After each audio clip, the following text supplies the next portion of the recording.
I have 12 o'clock, so we're going to go ahead and get started. I know some people are still chiming in. Please continue to get in on this call. I want to thank you for joining us for today's Tree Talk Tuesday. My name is Dixie Russell, and I am the Executive Director of the Ohio Chapter ISA. It's my pleasure to introduce today's speaker, who I really don't think needs much of an introduction because we all know Joe Boggs. Yeah, unfortunately, people are. Joe is assistant professor at the OSU Department of Entomology and OSU Extension. Today, Joe is going to provide an update on the Asian longhorn beetle in Ohio, as well as the newest discovery in South Carolina. Throughout this presentation, please feel free to post questions in the chat feature or Q&A feature at the bottom. And we will try to cover those as time goes. We'll also have Joe will save a couple of minutes at the end, and we'll read off some of those questions at that time as well. So if you stay on this webinar for its entirety, the Ohio chapter will report your name to ISA for the credits. You don't need to do anything. So please join me in virtually welcoming Joe Boggs. Joe, the stage is yours. Thank you, Dixie. Well, a couple of very quick things. Number one is I'm going to be moving pretty quickly through some images and so on, and you may experience at your end a bit of a lag. Sometimes that occurs. That depends on the kind of router and the kind of feed that you have coming into your computer. So two things, rest assured, everything will catch up. The downside is you'll hear me talking and there may be a bit of a lag, but also this is being recorded. So you can go back, and if there's something that was out of sync till it caused a bit of a challenge, you can also listen to it again. As I'm getting started though, I do want to recognize partnerships. Without these partners, you can see it's a very long list. This presentation, frankly, would not have developed. A lot of thanks and shout outs. And I can't even list everyone, but the point being is that we have a large number of individuals working together as partners on Asian longhorn beetle. My end of the deal is primarily doing what I'm doing today, educational outreach. But I'm also going to be stressing the eradication program and the folks that are involved with protecting us from this potentially most destructive non-native tree killer to have ever arrived at our shores. And you'll see why in just a second. Specifically, I want to highlight a couple of folks. Phil Baldoff is in charge of our Ohio Asian longhorn beetle eradication program. Now, he has spent 2 months down in South Carolina leading that program at the beginning. He was replaced and came back by Kimberly Dean, who's also involved in our Ohio program. Now, she's down there also providing leadership, and that's how the USDA Animal and Plant Health Inspection Service Plant and Pest Quarantine works. They really have a national a team effort on these things. And then last but certainly not least, Dr. Dave Coyle with Clemson University.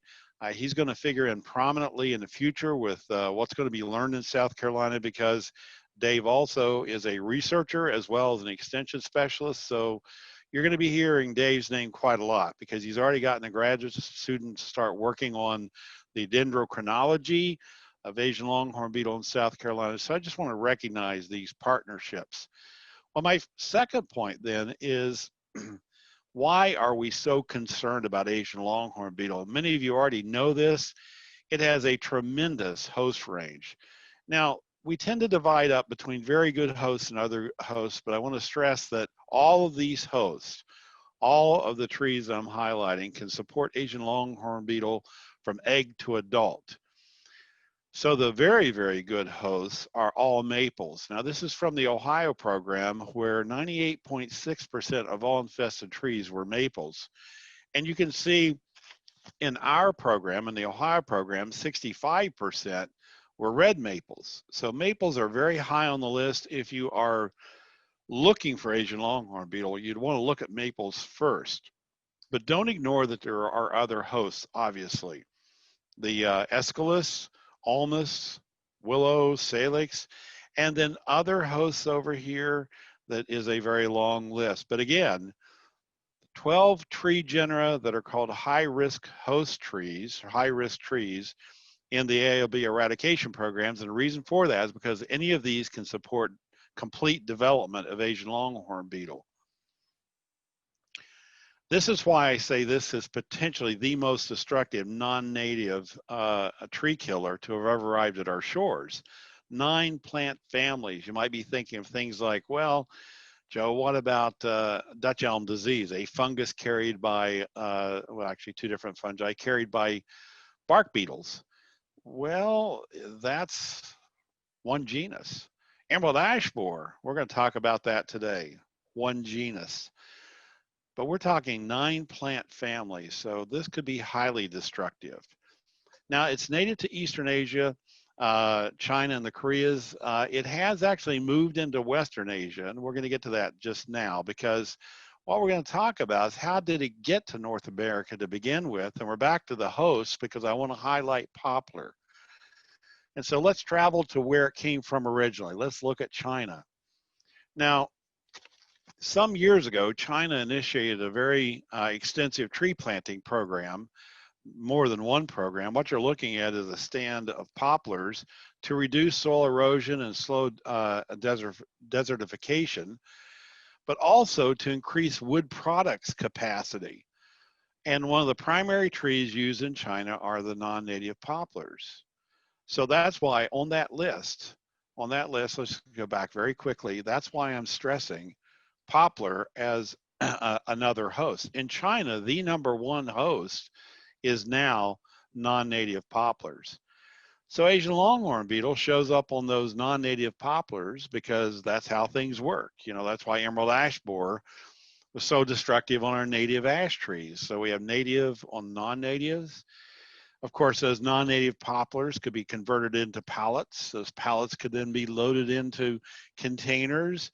Those containers can then be loaded onto ships. Those ships then travel to North America, get loaded on the trains, get loaded on the trucks. And this is a USDA APHIS image. And this is a spot where an Asian longhorn beetle pupa was dug out of the wood. So that's how it has gotten here. There's no mystery about it.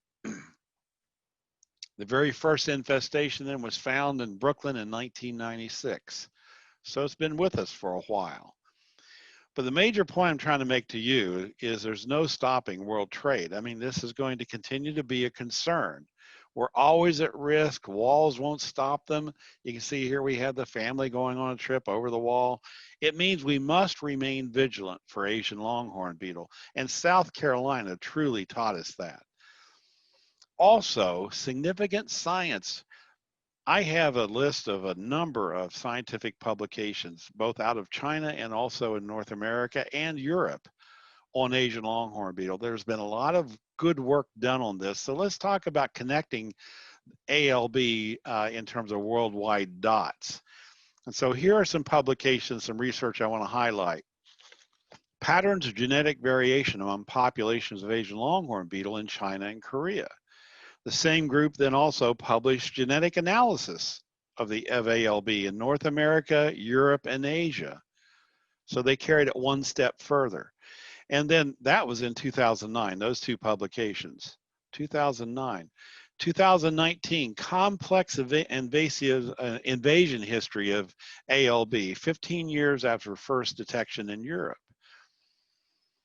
Now, this is a complicated group of maps, and I'm not going to spend a lot of time, although I do want to stress something here. What you're seeing with these different colored dots are haplotypes. So this is based on mitochondrial DNA analysis.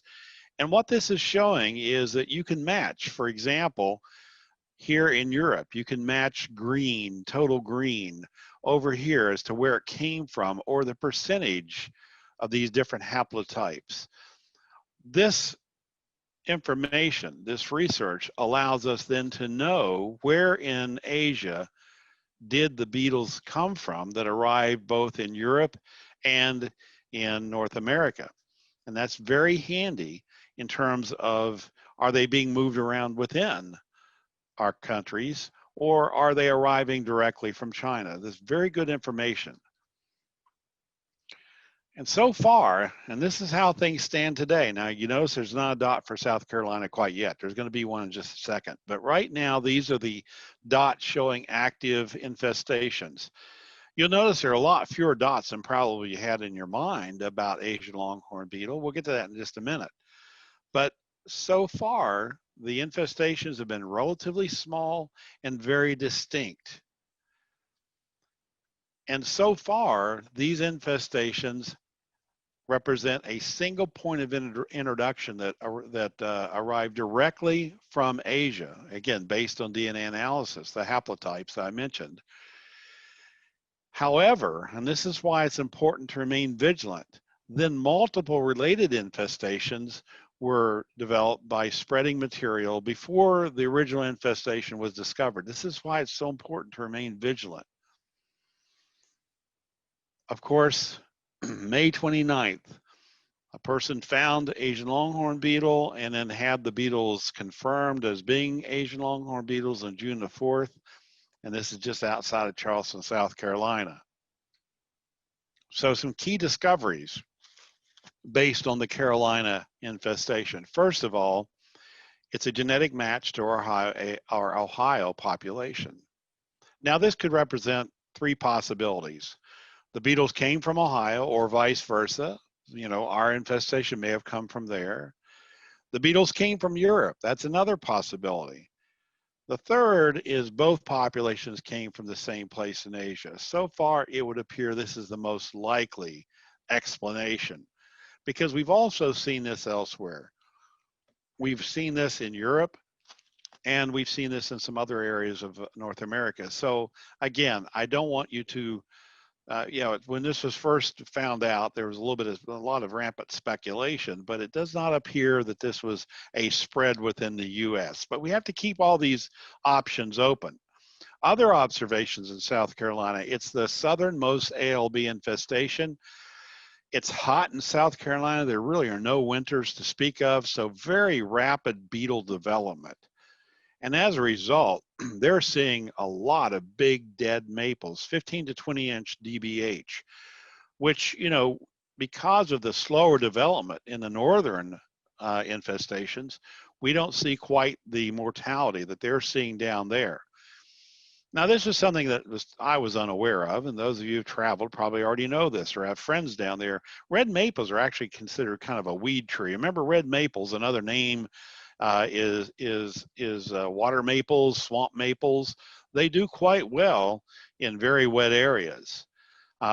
So red maples, the number one host, is down there, but it's not usually found in landscaping. And this could account partially for why the infestation went so long undetected. It'd be sort of like us, finding something in a tree that we just generally don't see in landscaping. It's understandable why that may have been missed. Here's something else to keep in mind, though, because this is a southern infestation where we see a lot of other trees that we don't see growing in the north. It could be possible that ALB is being exposed to other tree hosts. We may learn of other hosts. Now that's, at this point, speculation, but it's one based on the reality that this beetle has already shown it can infest a wide range of hosts. So that's something that's being looked at closely. I want to stress that they're not just looking at those hosts that I've already presented, because science is something we need to listen to and always be guided by. But so far, again, relatively small distinct infestations. The goal ultimately is total eradication. Eradication means there are no beetles left. There's nothing left of the infestation. And by the way, it has been successful. If you notice, and again, these grape-like clumps, the reason why it shows this way is because, I'm trying to show, for example, in Chicago, there were 7 infestations. They were more or less east to west, which I really couldn't do a good job of that. But all these dark dots show where Asian longhorn beetle existed, but has been eradicated. As a matter of fact, on June 25th, the second infestation up here in Ontario, Mississauga, and which is a suburb of Toronto and partially into Toronto, was declared eradicated. So currently, Canada has been declared ALB free. Of course, we all know we must remain vigilant. So this South Carolina infestation, one thing that I have to say, they do have one tool that we don't have that might make eradication even more successful, this special tool down there. Now, I'm kind of joking a bit, but as a matter of fact, working with that infestation has been kind of an adventure because it is in an area where there are alligators, and it's an area where there's also quite a number of different poisonous snakes. So now, if we compare this to emerald ash borer, widespread, dense infestations, there's really no chance for eradication. So how did ALB get to Ohio? We don't know, and this is a bit of a joke simply because it's in my contract with Ohio State. We have a theory as to how it got here, so just don't open any boxes for Michigan. Of course, that's a joke, but I'm showing that so far it remains confined to one small area of Claremont County, so down in this part of the state. And just to show it on a map, now this dot does not represent the size of the quarantine area and certainly not the infestation. I just needed to make it that big so you could see it. So on June 17th, 2011, it was confirmed in Tate Township that we had an Asian longhorn beetle infestation. And so I made the kind of zoomed in, the dots a little bigger. Actually, that's getting a little bit close. That's actually a little bit smaller than the quarantine area. But I want to highlight something else. You see this blue dot's going to move. That's because before our infestation was found, before it was discovered, some wood to be used as firewood, they were actually long stems, were moved over here to Monroe Township. And before it was discovered, a tree was taken down that was mostly dead to be used as firewood and moved to Stone Lick Township. Again, this emphasized single points of introduction. We know that our infestation came directly from Asia. It did not come from those other spots. It didn't come from Toronto. It did not come from Worcester, Massachusetts. It did not come from the New York City boroughs. It came directly from Asia, but then multiple related infestations in a region, in our region, prior to the discovery of the original infestation. Very important point. So this is what it looks like now. The red area bounds the quarantine area. These are trees that were discovered infested. But I want you to notice these two satellite infestations. I'm putting X's through them because they've been declared eradicated. So now our area that's under regulation is 57 square miles. If you travel there, you will see these signs posted, entering and leaving. There's another sign on the other side to just emphasize that this area is under quarantine. So when we talk about eradication, quarantine is one of the very early things that occur, so things don't get moved around, followed by and closely on the heels and really at the same time, and one could argue one is before the other, survey and detection, then tree removal, public outreach and research. And again, this isn't step 1, 2, 3, 4, 5. These are occurring at the same time. As I've already mentioned, Dave Coyle is already initiating research down in South Carolina. So all these things happen pretty much at the same time, one guided by the other, as you very well know, because science is extremely important as a guide. We've learned a lot since 1996, and we're still learning. So as an example, in 1998, when it was discovered in Chicago, Illinois, there was a plan developed, and these plans are called environmental assessments. That environmental assessment, though, wasn't completed till 1998. 1996, it was discovered, and then the plan. The same thing happened here in Ohio. There was a bit of a lag behind what are we going to completely do and the discovery. And of course, that can lead to some challenges, as you might imagine, one being public outreach. So in 2015, the National Eradication Program came up with a general environmental impact statement, EIS. Now, this is designed to guide then what will happen when a new infestation is found. In other words, a plan is in place. However, it will be refined based on the locale. And this is very important and to me, a very important step in the total eradication of Asian longhorn beetle. So let's take a look at Ohio here, a very quick summary. As of August 28th, 2020, of course, you've already seen this map. Blue because these are eradicated. So far, the regulated area is 56.5 square miles. Total number of surveys over 3 million. And I need to stress this. This isn't just what I would do, for example, walk past a tree and look at it a little bit, and it doesn't look like it's infested. Now, these are very deliberate and time consuming. If you're doing this on the ground with binoculars, I will tell you, you'll get a stiff neck. They're very deliberate looking at all the trees for ground surveys. If there's any doubt, if there's a concern, then they send climbers, which then examine all parts of the tree. So these are very deliberate, very careful surveys. So far, then 20,675 trees as of August 28 have been found to be infested. And this is what you would see, and we're going to talk more about this. You can see where they've laid an egg. This is an oviposition pit. You can see where they've emerged.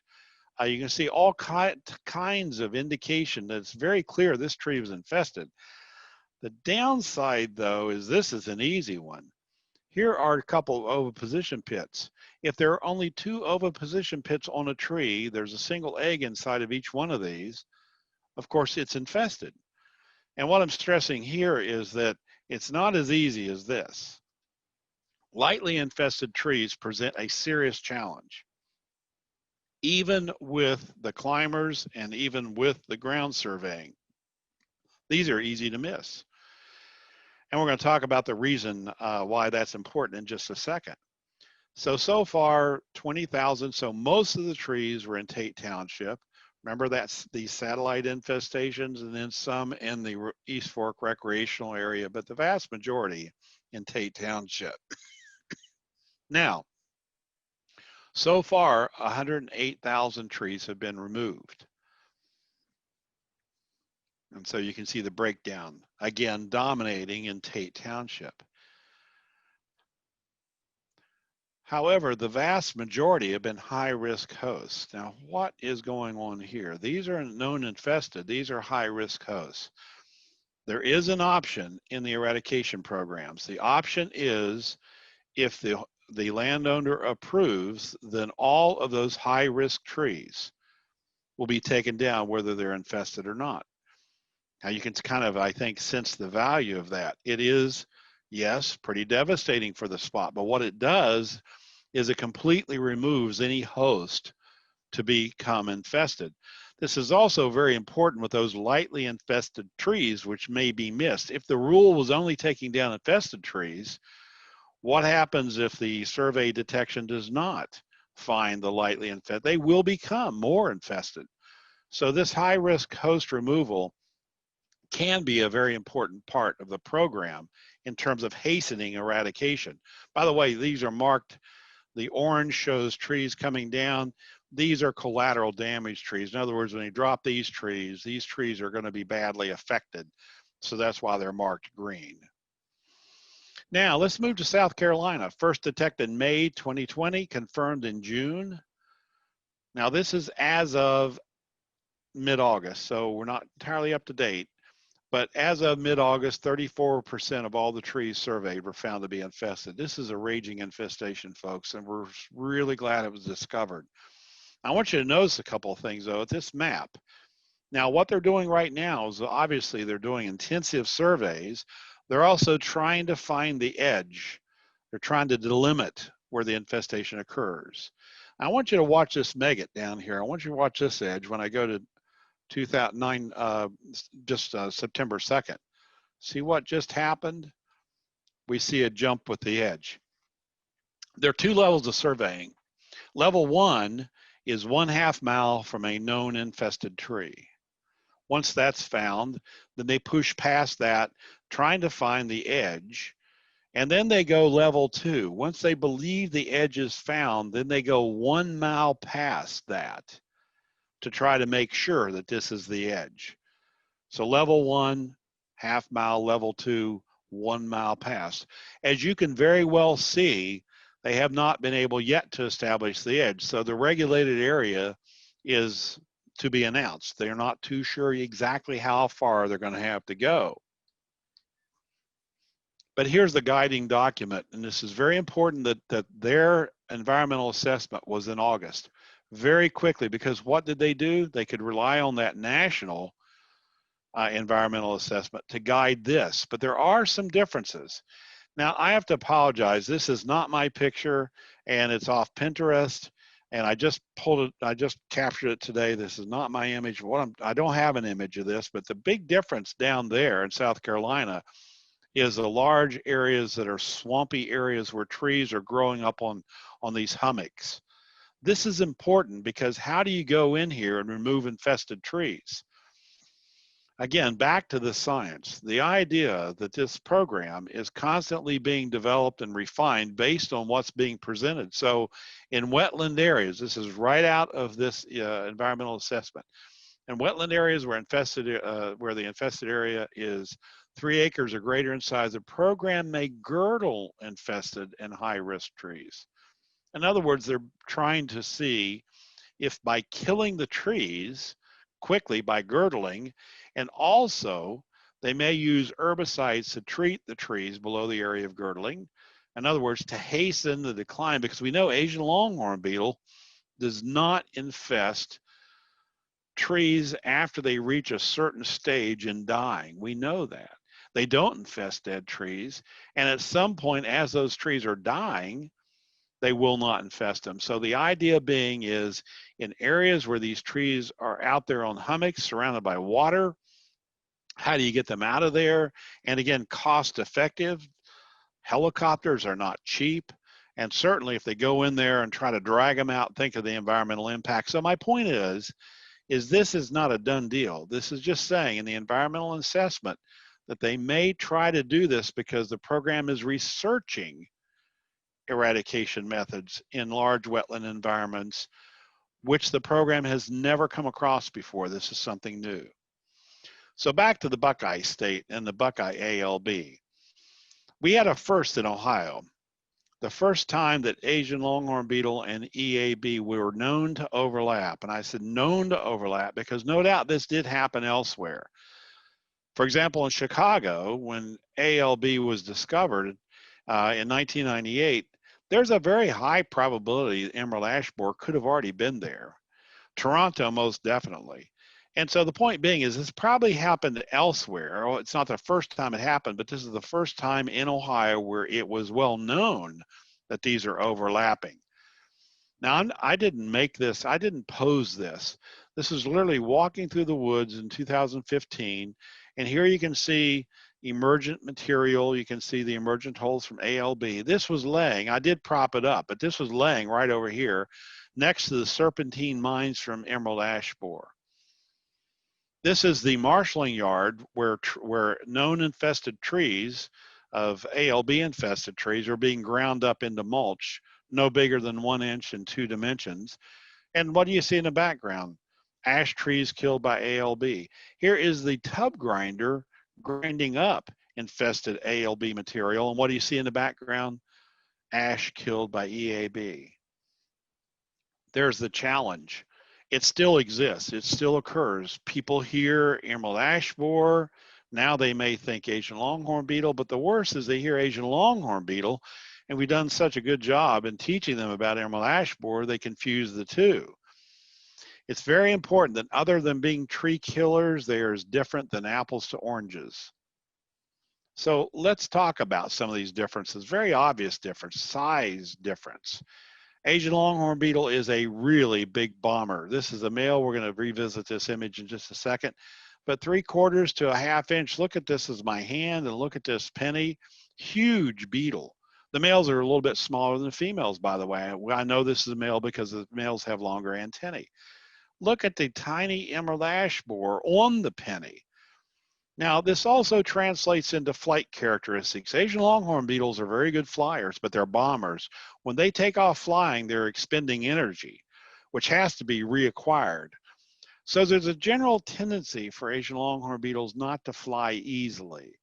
They're very good flyers. They can fly, but if we look at smaller insects that are not expending as much energy, emerald ash borer flies a lot like wasps. They're very good flyers, but they're expending a lot less energy just owing to their size. They can even, for example, depend on air currents to move them around. So this is why size is so important.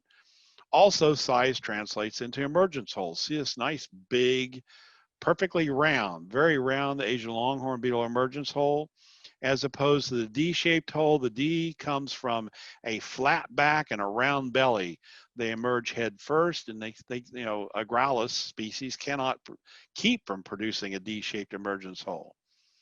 Also, Asian longhorn beetles can be found emerging anywhere on the tree.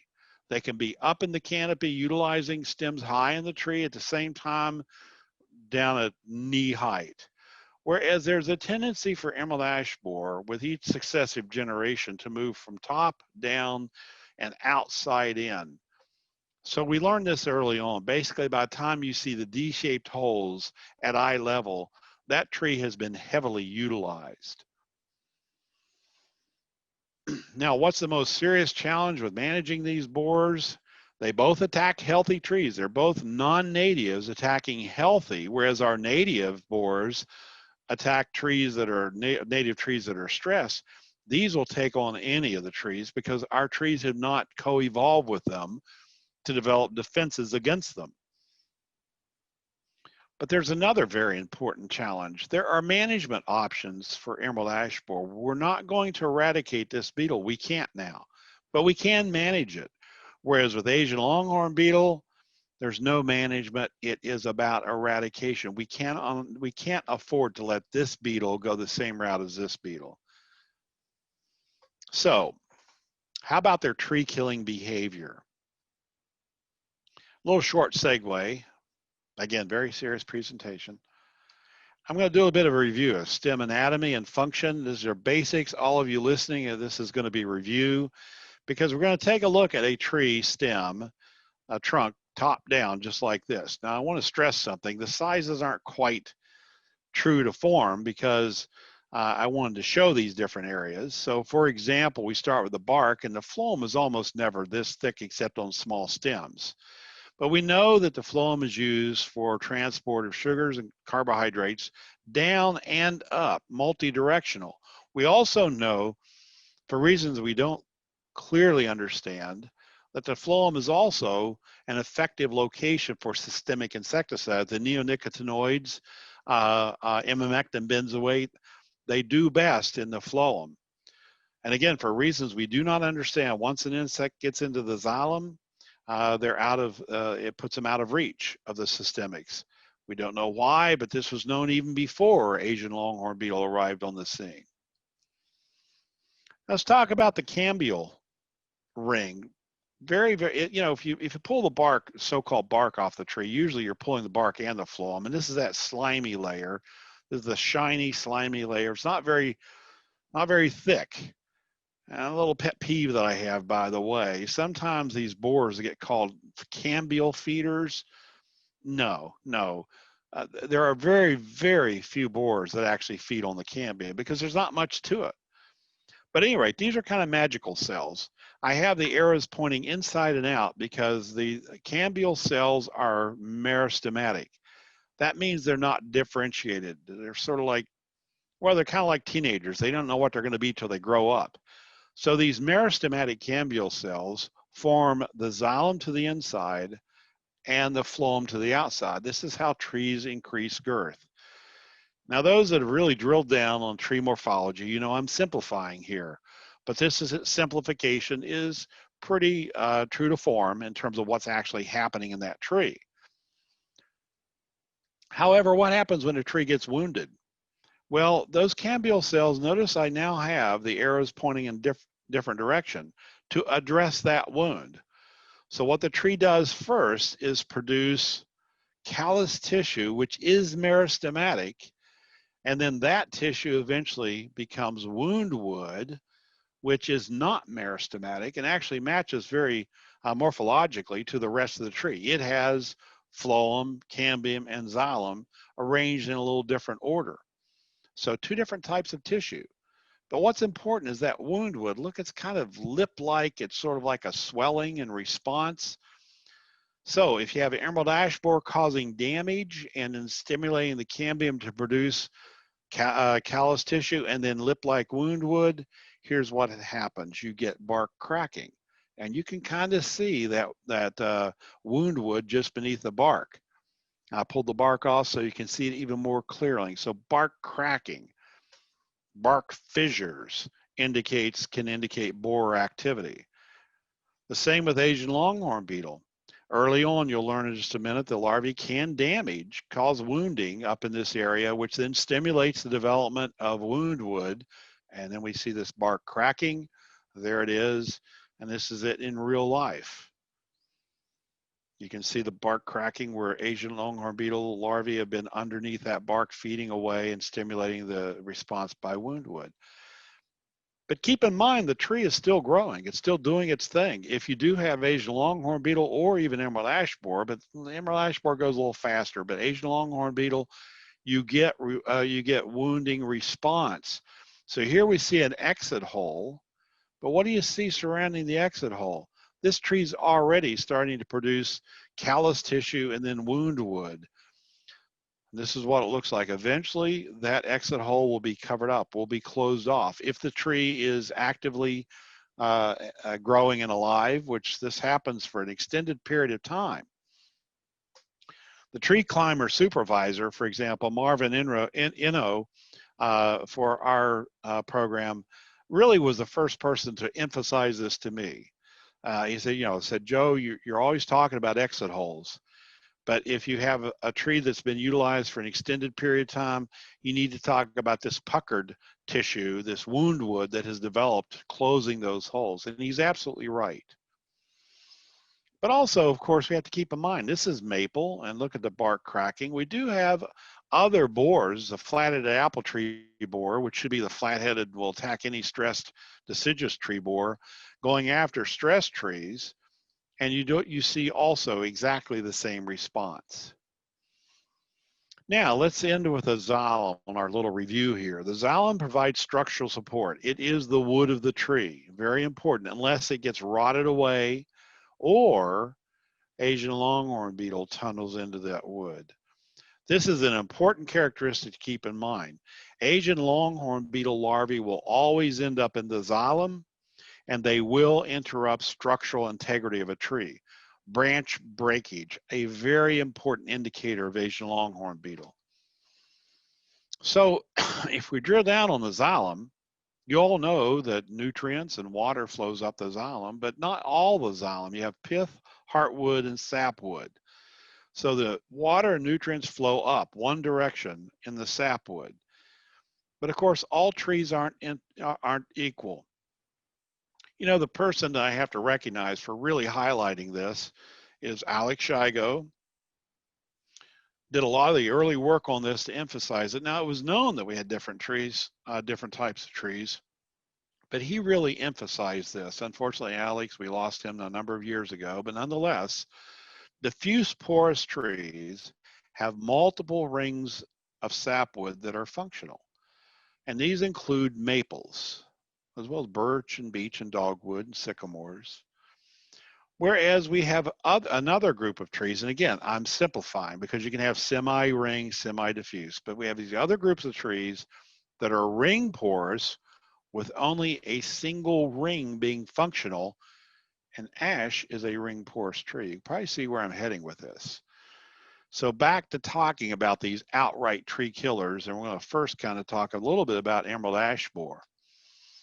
Once again, emerald ash borer is now widespread with dense infestation. These dots aren't the size of the infestations. This is just where it was first discovered, but too widespread for eradication to be realistic. But kind of good news in my mind is that it only kills trees in one genus, Fraxinus. And I'm sure some of you are saying, wait a second, Joe, what about that deal with Don Cipollini and white fringe tree in 2014?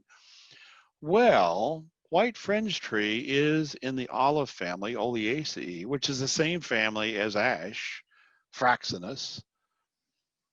But Don started looking into this, and he found that white fringe tree is genetically the closest match to our ash trees found in Ohio. So he started looking, and sure enough, this is actually at Cox Arboretum. There's Brad Bonham. She may be listening in. And we're looking at one of the trees that Don did some of his early work on. And sure enough, a few D-shaped emergence holes. Well, maybe it's going to find another host. I should emphasize something. If you look in the background here, these are dead ash. This tree, this group of multi-stem tree was truly tested by emerald ash borer, and only a few D-shaped holes. And look at it in 2017, it's not dead. And I just took this about a month ago, a little less than a month ago. It's still there. What's that tell you? Well, emerald ash borer may do a little infesting of white fringe tree, but it doesn't kill them. So let's go back that it kills all species of North American ash, one genus. But it'll take out both healthy and stressed ash trees. So what does it do? What does it do to the trees? So early damage and then later damage. Early damage, the eggs are laid on the surface indiscriminately. Here we see the ovipositor sticking out, and this female emerald ash borer is just laying eggs haphazardly. They do it very quickly on the surface. Those eggs hatch, and I want you to notice something. Early instars, the emerald ash borer is a phloem feeder, but as the larvae get bigger, they cannot help but etch that first ring of xylem. This is what it looks like in real life. It started over here, the larva, and then it just kept getting bigger in girth till it was etching that first ring of xylem. And that's what we call it. Now, it's probably consuming and getting some nutrition, but it's primarily a phloem feeder that just gets big enough. And a lot of borers actually that feed on the phloem do this if they get big enough. Bark beetles also do this. And also, it's why, because this is a phloem feeder, why the woodpecker damage was so shallow. And of course, we see this bark blonding or flecking because of that. Ultimately, though, what happens with a ring porous tree and a phloem feeder that's etching the xylem, all the plumbing is destroyed. Very rapid canopy thinning. We taught all of you all to look at this.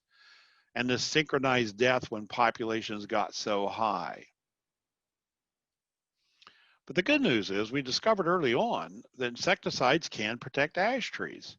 The goal, though, is to maintain full canopies. You could have a tree partially infested. It could be 5 or 10% infested. You wouldn't even know as long as the canopy is thick. That's the goal, not eradication.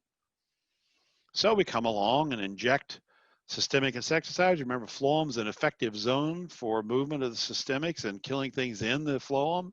So we apply by drenching in the soil, by injecting the soil, injecting directly into the tree.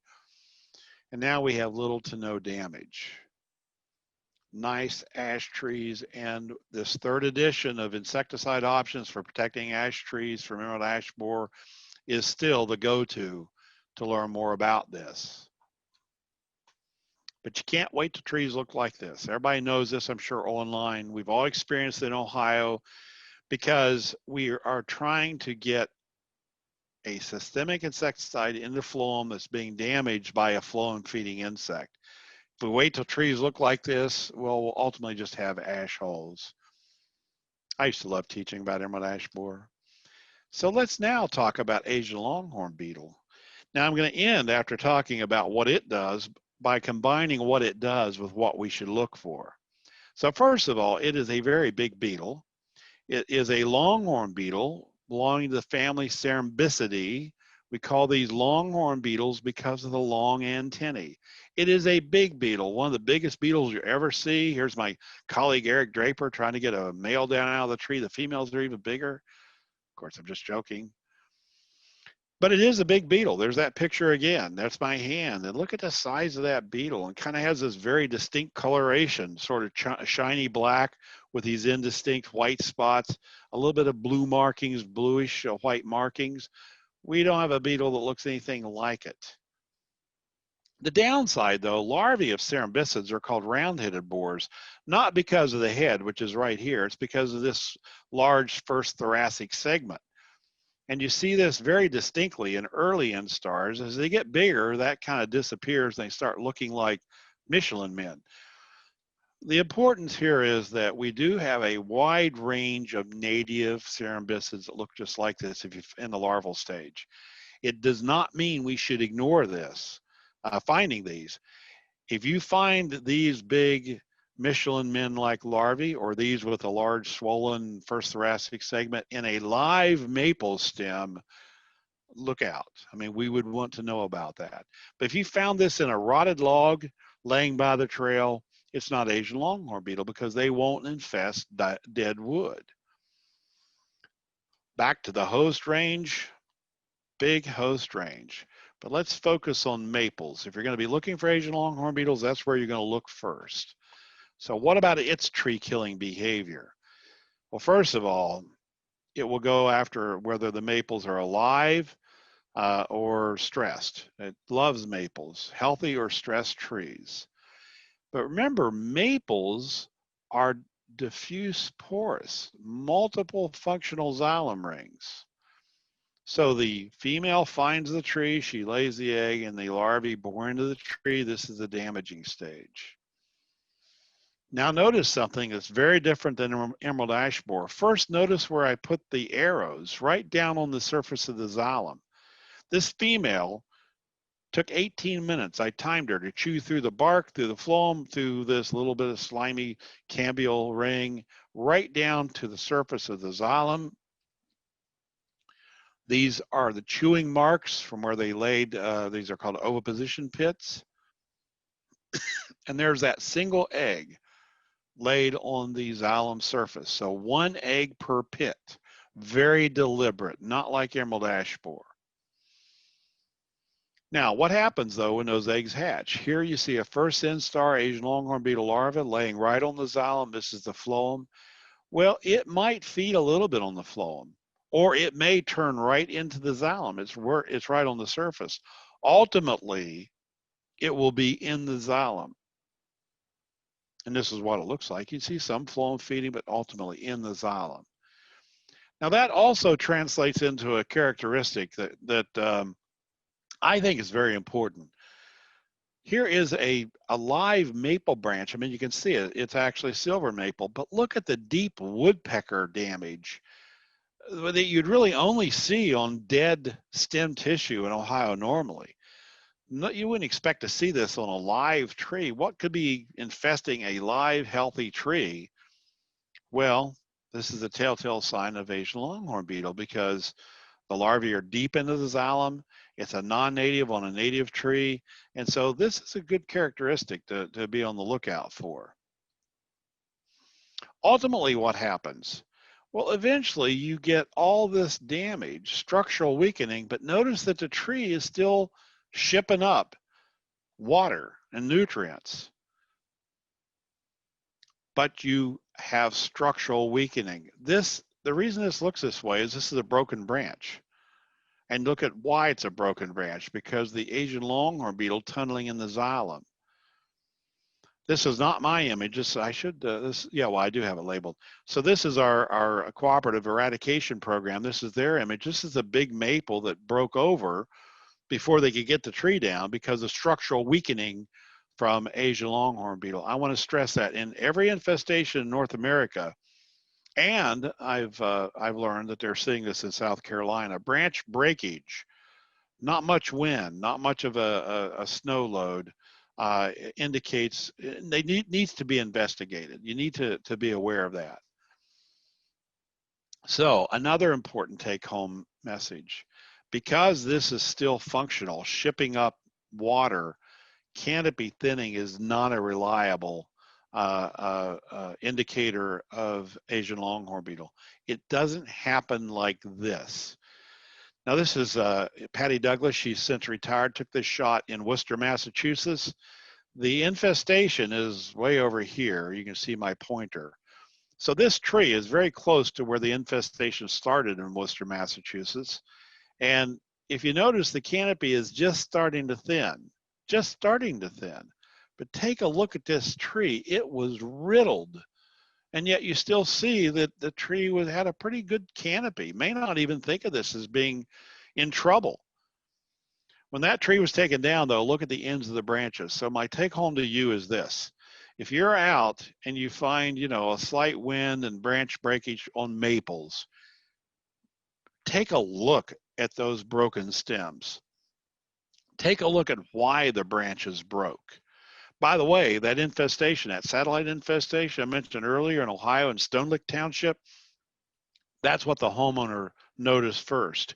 He noticed branches breaking that really shouldn't have been breaking off of live maple trees. So what should you look for? On heavily infested trees, this is what you should look for. Look what I'm leading with, branch breakage, because that structural weakening. And look at the ends of those branches. Bark splitting. Now remember, other borers can cause bark splitting, but be aware, it is an indicator, particularly if this is on a live maple tree. Exit holes. Now remember, the exit holes are deep, they arise from deep within the tree. We call this the pencil test, because Asian longhorn beetle larvae bore in the xylem. You can stick a pencil usually deep in. You can see this as a cross section into the tree. But remember that those holes on a healthy tree can close. Also, be on the lookout of deep holes produced by woodpecker activity. These pits are giveaways. Now, the tree is able to close these much quicker. However, you can during the season, the early, usually sometime in July, you can see some weeping occurring, which on the smooth bark on the maple, this is actually coming from an infested tree, and that's a pretty good indicator even from the ground. Frass, this Excelsior-like frass. Now, Dave Coyle down in South Carolina is showing handfuls of this stuff. Again, because their trees are being hit fast and hard. This is an indicator, but it's something that just kind of doesn't show up until the tree is really being hammered. But we still want to show it. You need to be aware of it. The beetles themselves, remember that was how it was found in South Carolina. The Worcester, Massachusetts infestation was found by a homeowner that wanted to know what these big beetles in her backyard were coming from. And of course, if you find larvae in the stems of healthy maples, we'd want to know about that. So report all suspicious beetles or tree symptoms. This is the hotline. Anywhere in the United States, you can call this 855-252-6450. Now, I want to stress something. Even if you are not sure, still report it. Even if you're just thinking, well, I'm not sure, but it could be, still report it. All suspicious beetles. And I said that there are beetles that look nothing like this, but again, if you don't have an Asian longhorn beetle sitting next to a big beetle in your hand, you might think, well, that looks a lot like one. Report it. We would like to see it. So, relatively small, distinct infestations. Eradication has been successful. Now, we're really happy about that. But early detection is essential in terms of time and money. It takes longer and costs more money the bigger the infestation, and the more likely that infestation could spread beyond the bounds that we would like to see it. For example, in South Carolina, you already saw that they're extending the edge. They'll probably be extending the edge for a while now. But the point being is early on, much smaller. A good example, Boston, Massachusetts. I actually left that off. Boston, I think, had like 3 trees that were infested. Now, it came from Worcester, the Worcester, Massachusetts infestation, but it was found so early. It may have been 10, but again, under 10 trees. And it was very quickly eradicated, very fast. Didn't cost much, didn't take long. In terms of eradication, requires 100% control, 100% elimination. So what about insecticides? Now, I want to stress this, that insecticides our systemics are not very effective inside the xylem. So, if you have a beetle inside here, this larva is a late instar larva, this area will not be protected by systemic insecticides. We don't know why, it's just a fact. So that beetle, that larva will not be killed if we injected that tree or did anything else to get systemic into the tree. So it will develop into an adult. So we say insecticides are problematic. However, if you take a look at these powerful mandibles, now all females apparently don't do this, but they may do what we call maturation feeding. A female has come along here and pulled off the bark and has sought energy to replace energy that she's lost, or to, enhance energy that she didn't acquire as a larva, and she could consume a systemic insecticide. So the point being, with Asian longhorn beetle, unlike emerald ash borer, where the larvae are a big target for the systemics, it's the adults that's a big target. However, and so far, only imidacloprid has been researched, simply because it's hard to do research here, where you need to have check trees. But what's been found is that the efficacy isn't 100%, but it ranges. In studies in China, 50 to 90%. 90% though is not 100%. However, it's not zero. 50 is not zero either. So the point being is there will be applications used in eradication programs in conjunction with other tools. Now, the applications are reserved for outside the core zone, because what's going to happen in the core zone? Well, in the core zone, the other tools, our trees are going to be taken down and destroyed. The chainsaw is going to be used. Unless they find in South Carolina, for example, that on those hummocks that they can get away with killing the trees. But what we're going to see in Ohio, taken down, ground up, so that there's no more than 1 inch in 2 dimensions. Now, something that has changed in Ohio very quickly, I should emphasize this. We originally, the program here was originally bringing everything into one site. However, it's been found that it's okay to grind on site. So you'll see chips over where trees have been taken down now. So that does decrease costs, but it's still effective. Take-home message. Early detection is essential in terms of time and money. Report all suspicious beetles or tree symptoms. And I just keep going, emphasizing this. The same telephone number. This is a website where you could go online and report it. Whoops, this is from another talk. The bottom line is this: no ALB investigation is a waste of time. We all believe this strongly, because it's always better to investigate a report that's not ALB than to not receive a report that is ALB. I can tell you this firsthand.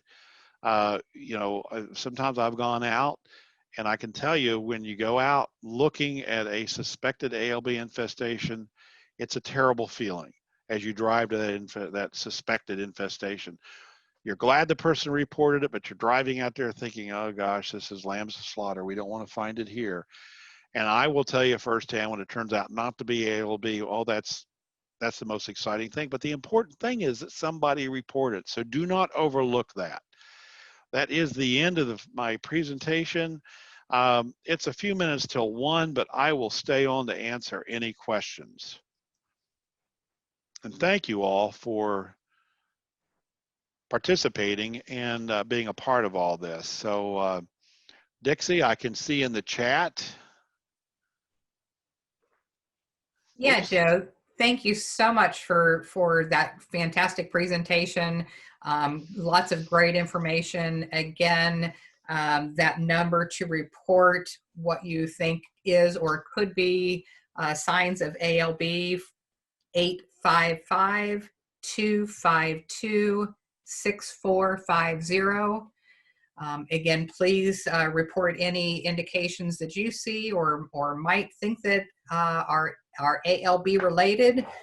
The APHIS hotline number is 855-252-6450.